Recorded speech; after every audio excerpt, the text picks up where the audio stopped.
என் பெயர் ஆர்விகா. நான் 5ஆம் வகுப்பு சி பிரிவில் பயில்கின்றேன்.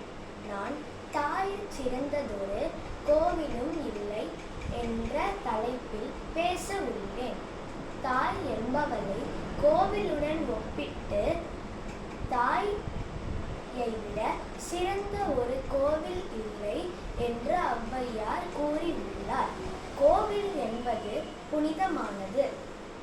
அக்காலத்தில் நியாயங்களும் தீர்ப்புகளும் கோவிலில்தான் வழங்கப்பட்டன.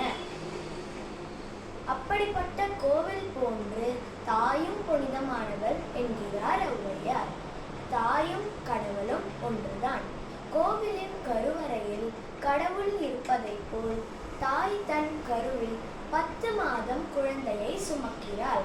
அந்த 10 மாதமும் தாய் தன்னை பற்றி எதுவும் நினைக்காமல் தன் குழந்தையை பற்றி மட்டுமே நினைப்பாள்.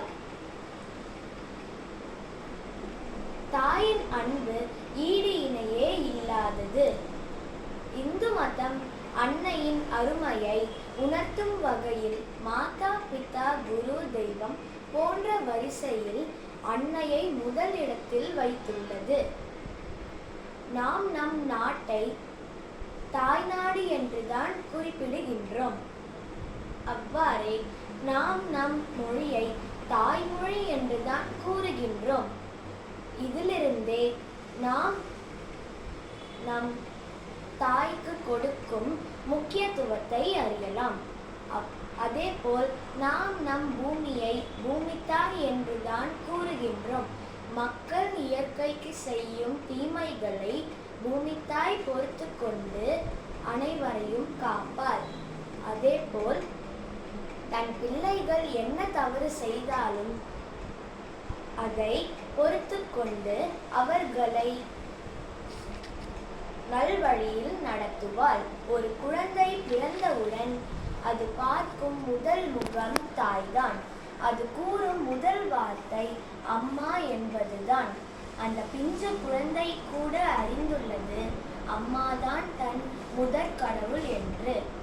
அன்னையை தன் குழந்தைக்கு அடையாளம் காட்டுவதே அம்மாதான். அம்மா என்றால் தியாகம் என்பது குறிக்கும்.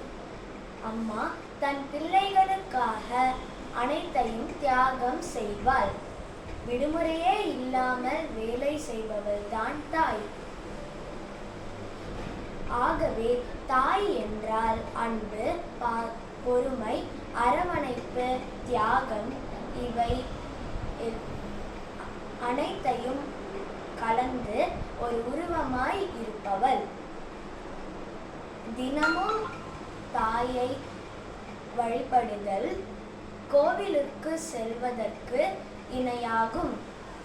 அவள் என்றும் நாம் அனைவரும் போற்றி வழிபடும் தெய்வமே என்று கூறி என் உரையை நான் நிறைவு செய்கிறேன். நன்றி.